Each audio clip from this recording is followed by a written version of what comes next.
What would you do if you saw an old woman struggling in the rain while you were hungry, tired, and barely surviving yourself? Would you stop or keep walking? One boy did stop.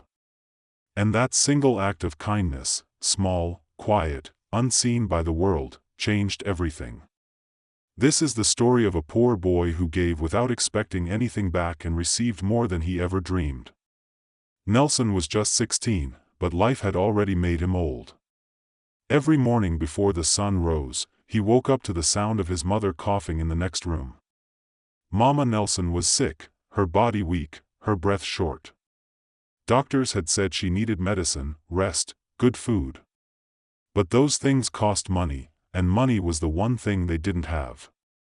So Nelson did what he could. He roasted corn over a small charcoal stove by the roadside. He stood for hours under the hot sun, turning the cobs until they were golden and smoky. He sold them one by one for just enough to buy bread, milk, and sometimes a little medicine. Some days people passed without looking. Some days they threw coins without a word. Some days he sold nothing at all. But Nelson never gave up. He believed that as long as he could stand, he could help his mother. One evening, the sky turned dark early. Thunder rolled like drums in the distance. The wind picked up, shaking the trees. People hurried home, closing windows, pulling children inside. Rain came down hard and fast. Nelson stood by his small cart, wrapping the last few cobs in banana leaves to keep them dry. His clothes were soaked. His stomach growled. He hadn't eaten since morning. He counted the coins in his hand, barely enough for a loaf of bread. Just as he was about to pack up, he saw her, an old woman, bent under the weight of a huge bundle of firewood tied to her back with a frayed rope. Her dress clung to her skin from the rain. One sandal had slipped off, and she limped barefoot on the muddy road. She tried to balance the load, but the wood slipped. She stumbled, fell to her knees. Nelson didn't think. He ran. He lifted the heavy bundle from her back, carried it in one arm, and helped her up with the other. "Mama, are you okay?" he asked, though he didn't wait for an answer. The woman could barely speak. Her hands trembled. Her eyes were tired, deep with pain. Nelson didn't care.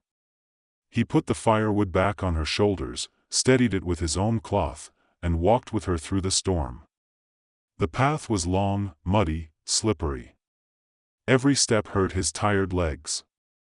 Rain stung his face, but he kept going. Finally, they reached a small house at the edge of the road.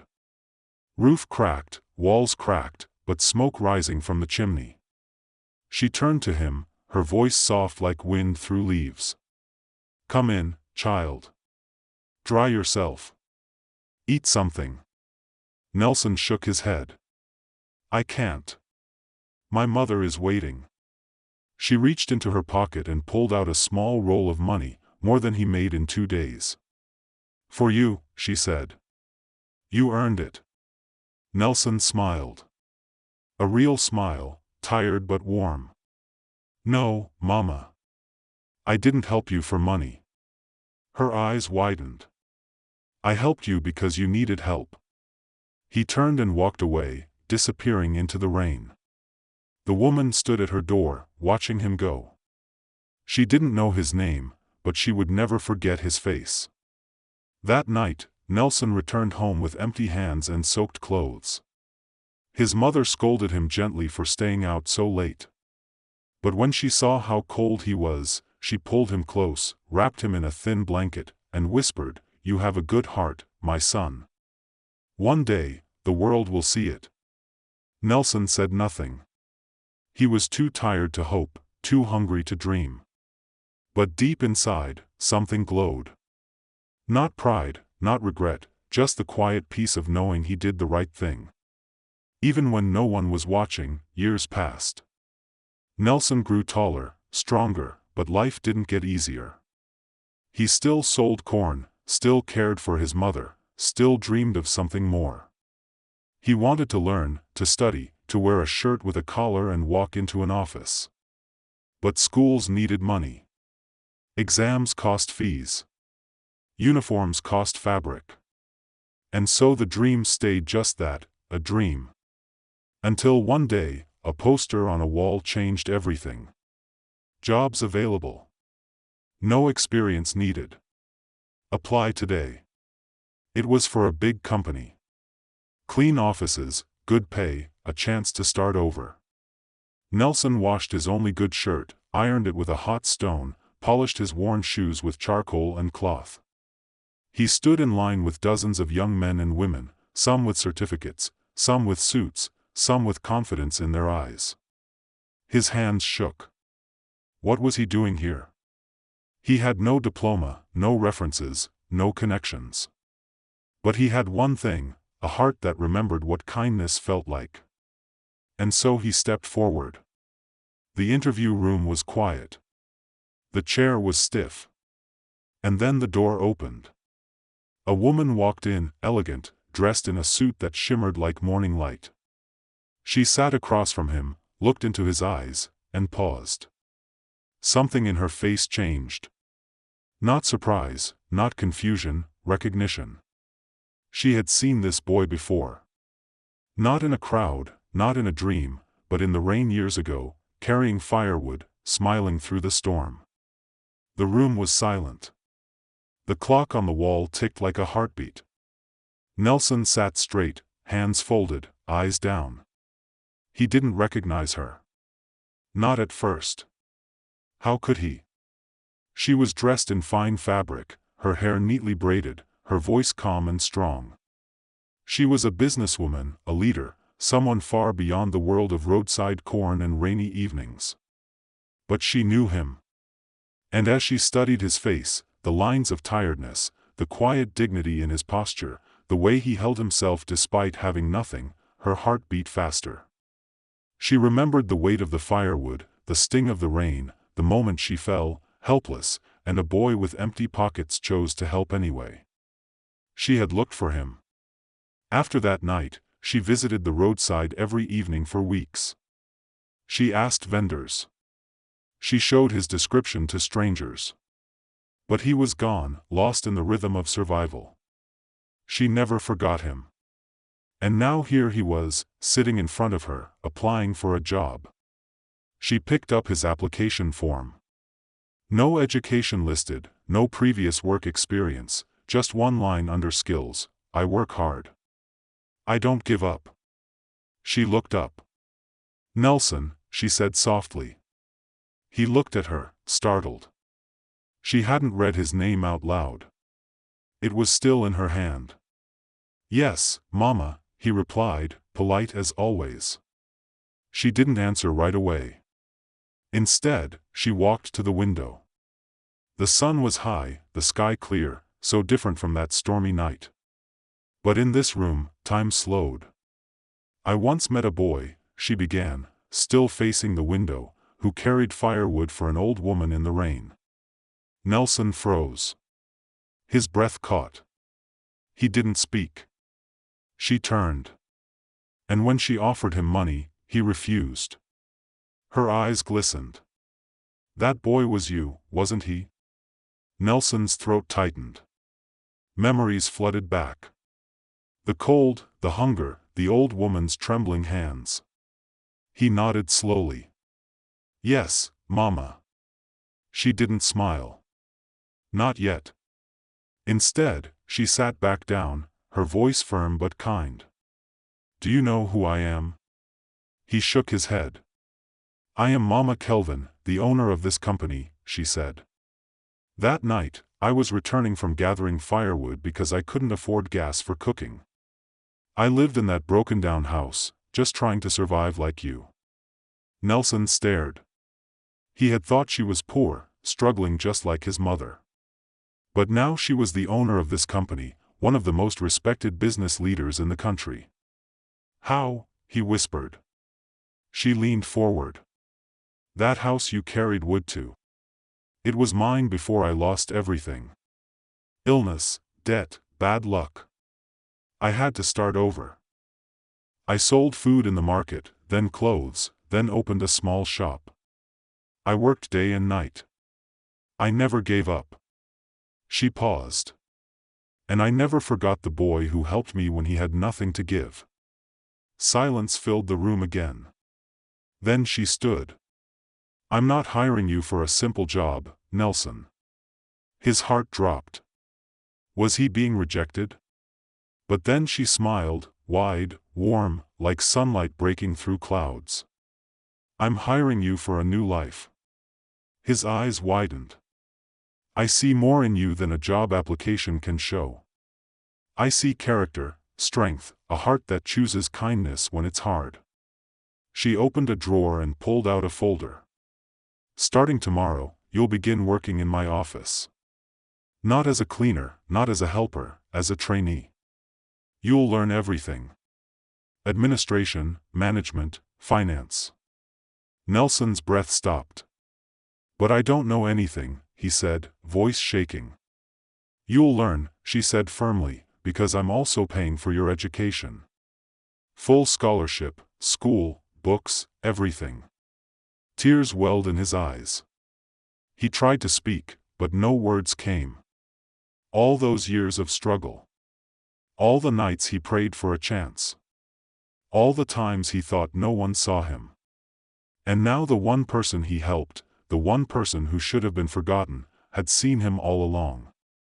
You gave me dignity when I had none, Mama Kelvin said. Now I give you opportunity. She stood and walked to him, placed a hand on his shoulder. Your journey doesn't end at the roadside, Nelson. It starts now. That evening, Nelson ran home, not to sell corn, but to tell his mother. She was weak, lying on her mat. But when she saw his face, shining, breathless, smiling through tears, she knew something had changed. What happened, my son? She whispered. He fell to his knees beside her. She remembered me, Mama, he said, voice breaking.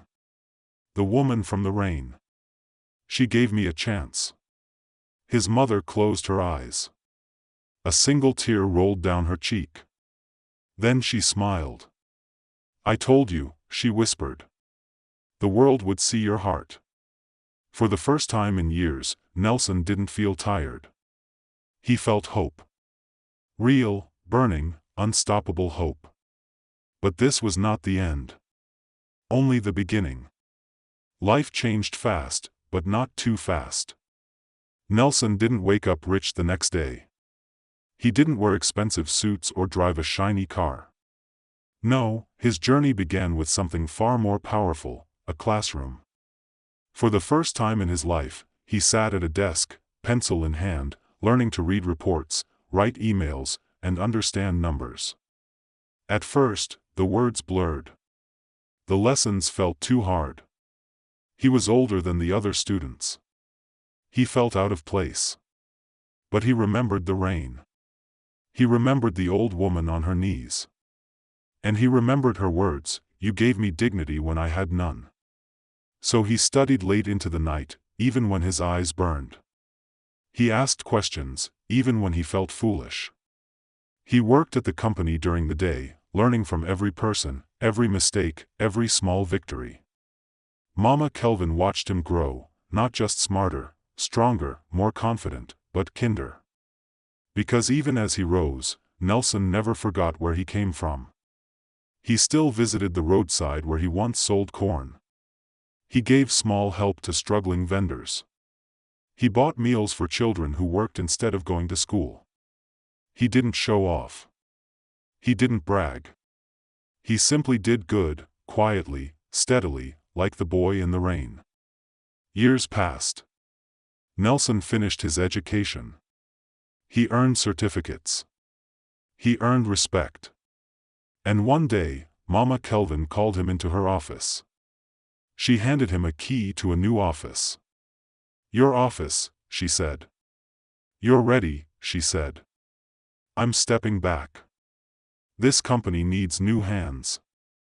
Young, honest, full of heart. Yours. Tears filled Nelson's eyes again. Just like that day in the interview room, but this time he wasn't the boy with empty pockets. He was a man with purpose. He took the key, and he made a promise, not just to her but to himself. He would not just run the company. He would use it to change lives. And so he did. He started a program, One Chance, a scholarship for poor youth, a training center for single mothers, a clinic for the sick who couldn't afford medicine. He didn't call it charity. He called it returning the favor. And when people asked why he cared so much, he always smiled and said, "Because someone once cared when I had nothing." Word spread, not just about the company, but about the man who started with roasted corn and ended with hope. One day, an old woman came to the office gate, poorly dressed, barefoot, carrying a small bag. She asked to see Mr. Nelson. When he came out, she fell to her knees. "I don't know if you remember me," she said, voice trembling. "I once sold groundnuts near your corn stand. You gave me half your bread when I hadn't eaten in 2 days." Nelson knelt beside her. "I remember," he said softly. She cried. "You were the first person who treated me like I mattered."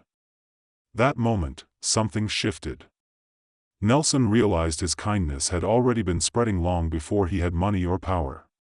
It had started with one act, one choice, one rainy evening, and now it had touched hundreds, thousands, and it wasn't stopping.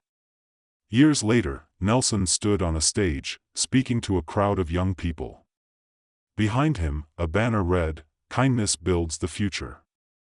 He looked out at their faces, hungry, hopeful, just like he once was. "I wasn't the smartest," he said. "I wasn't the richest. I wasn't chosen because I was special." He paused. "I was chosen because I cared when it cost me something." The crowd was silent. Then, slowly, they began to clap. Not just for the successful man, but for the boy who carried firewood in the rain. Because his story proved something the world often forgets. Kindness is never wasted. It may sleep. It may take years, but one day it wakes up and changes everything. No act of kindness, no matter how small or unseen, ever goes to waste. The good you do today may return to you in ways you never imagined. Sometimes years later, in the form of opportunity, hope, or a second chance. True character is revealed not when you have everything, but when you have nothing and still choose to give. Your heart, more than your wealth or education, can become the foundation of your greatest success. If this story touched your heart, like this video to let others know it's worth watching. Comment, "I choose kindness," and share how small acts have changed your life. Share with someone who needs hope today. And don't forget to subscribe because sometimes all it takes is one good person to change the world. Thank you very much for watching.